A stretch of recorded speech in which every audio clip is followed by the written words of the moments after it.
You've tuned into The Mountain Gardener with your host, Ken Lane. Gardening, it can be challenging, but with these simple insider tips, you'll reap huge rewards. Now, let's tune into today's Mountain Gardener with Ken and Lisa. And we are back with Lisa Lain in the studio. She comes each week with some inspiration, just 10 minutes of nothing but her garden rant.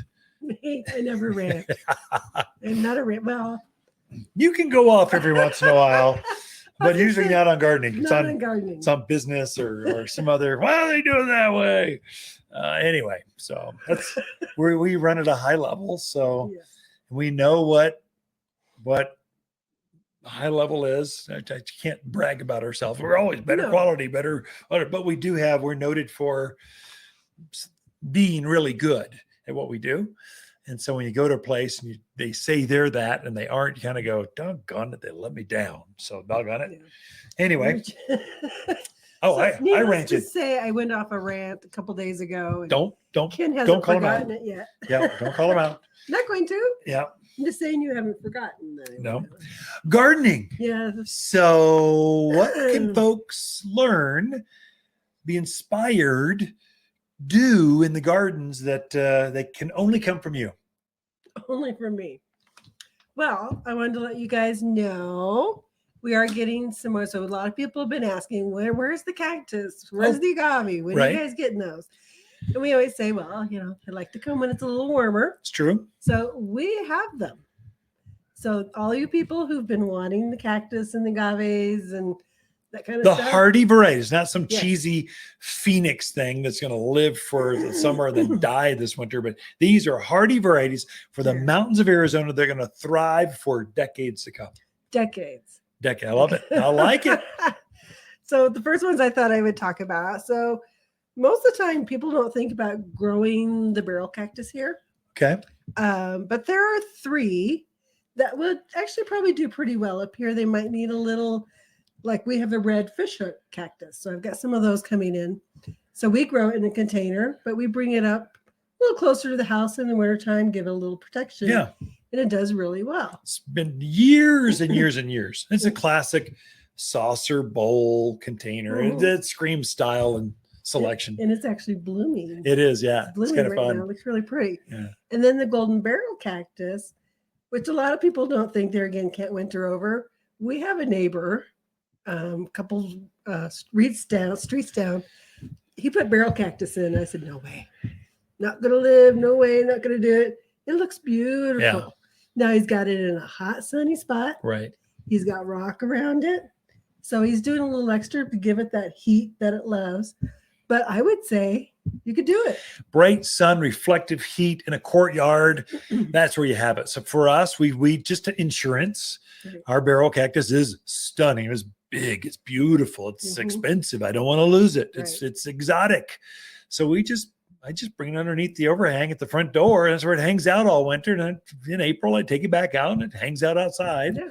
I don't have it on the irrigation. We just leave it there. When we remember, we water it. So cactus don't need to be on the irrigation system. You don't need to put some of these things on. Just throw it out there and think about watering it a couple of times a month. Not a week, a month. It's more than enough. So one of the other barrels I'm bringing in is called a long spine barrel.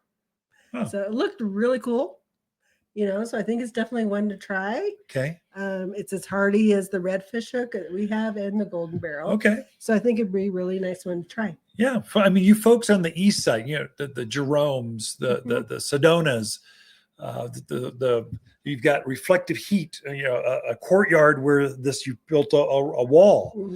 And you've got heat coming in. Those are the places, those are the microclimates where that sun warms it up really quick and it just keeps it toasty hot. That's where they're going to come back. And it's the winter that will take them out, or you simply overwatered them and they just exploded or rotted with water. Yeah. So we are getting some claret cup or the hedgehog. Fun. So that is definitely one. I mean, those are just native here. You find them everywhere up on the mountains, and whenever I go hiking, I'm always running into them. They've been blooming. They actually look gorgeous right now. So definitely a great one for those yards. That's one too. You should warn people. So you can go to jail Oh, if you go for to- harvesting cactus out in the wild. I mean, if you're doing it, don't get caught, because they can get heavily fines. It's a no-no. So we even have to have them. If you harvest them from a ranch, you have to have them specially tagged. You can do it, but there's special hoops you have to jump through with the Department of Agriculture and that kind of stuff. So just be careful. I know some of you go and harvest those clear cup. Just don't have anyone see you do that. So anyway, just don't do it. Or don't come get them. Sale. You can buy them for $50 and have your own. Don't have to worry about it. That's right. So we're getting some different prickly pears. We already have the Santa Rita, which is the small, has a smaller ear paddle to it, kind of a purple color. So we have the Santa Rita and the Baby Rita. So we have both of those already in stock. We're also getting the Engelmans, which is the true native for here. That's a true prickly pear. Right. Harvest the fruits, make jams and jellies. There you go. Used to do that as a kid. A lot of fun. We're also getting the blind prickly pear. Now, don't ask me does it have glasses? Does it have a white cane? I'm like, why do they call it blind? I don't know. Just what they call it. So, again, sounds like an insult to. And also one called the chenille. Oh, I don't know that one. Interesting. Should all be nice and hardy for here and do quite well. That's exciting. So what's I always say it wrong. What? The botanical for prickly pear. Apuntia? Apuntia. Okay. Yeah. Or opuntia. Or apuntia. It's opuntia. I would call it opportunia or something like that. So. Just call it prickly pear. I mean, come on. Let's make it easy. Definitely. So some of the agaves we're getting in. Agaves are another one that there are so many varieties. Yeah. And let me tell you, not all of them are winter harvest. That's true. Yeah, very much. Very much so. So we're getting Queen Victoria. We are also getting the shark skin. It's actually really cool because it has like that pattern on it. We're getting shark tooth. I don't know that one, but it's got to be the same thing. Come on. It's about the same thing. Yeah. We're getting one called White Ice, which is really pretty because it has the, I don't know what we call it, spine, leaf, whatever. Has a white outline on it. It's variegated. That's kind of neat. So that's really cool. And then we're getting one called Dragon Toes. This one I can't remember. We brought a couple in that we knew were going to be more indoor varieties, but you definitely enjoy them outside right now. Yeah. Put them in a container and then bring them in the wintertime and just treat them like a house plant. Sure. Yeah, that's great. We do that with a lot of things. So why not an agave? Mm-hmm. So a lot of folks want to grow the blue agave, which is the great big one you see down in Phoenix. Mm-hmm. It don't winter up here. Trust me. I've tried a couple times. Of course, that's me. You can try it yourself, but you're not going to buy it from me and then have it die on my watch. Just kind of, I'm trying to sell things that I know will grow here, that we've proven ourselves and tried it. So another name for agave is century plant, because that entire family of plants puts on this huge flower stalk. It grows taller than you and I, just this beautiful flower, great pollinator. About every century is the myth. Not really every few years. It just depends. But if left by themselves, once every century it'll bloom. Thus century plant or century agave. It just feels like a century. Yeah, maybe just feels like a century. Basically, that's why. Garden trivia, plant trivia. There we go. So I was talking to a customer. They had one that's putting off its big stalk. Yeah. They start and they grow like feet a day. Yeah, you can watch them. Anyways, they were watching it. Came out one morning, it was gone. Oh, what happened?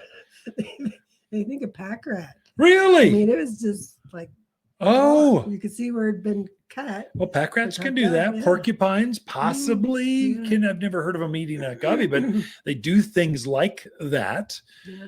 Oh, javelina? No, they don't do that. Oh. Yeah. Really, I'm telling you, all rats should die. Underground rats called pack rats, above ground rats, which are called rats, pack rats, they should all be gone. So that's all we got for this segment. So thank you, Lisa, for the hardy agaves and hardy cacti are here and ready to plant at Waters Garden Center. And here at Waters Garden Center, and we had a new flower come in. It's one of my favorites. We got it Last year is a test, soft launch. This year we went all in because it performs well. It's a new sunflower. It's called Sunbelievable. The reason it's called Sunbelievable is supposed to put 1,000 flowers on, 1,000 sunflowers per year. I don't know if it does 1,000, but it does hundreds and hundreds. I can tell you that. So this is done. It automatically sets a new flower by itself. So a new one's coming up. So it's always got more flowers coming up. Unbelievable flowers. Those unbelievable flowers, sunflowers, here at Waters Garden Center, available for your gardens this year. For a more fruitful garden, increased success in the landscape that just feels better, then tune in daily to the Mountain Gardener podcast. Subscribe through your favorite podcast streamer or visit watersgardencenter.com. Better yet, visit me directly right here at Waters Garden Center. Thanks for tuning in.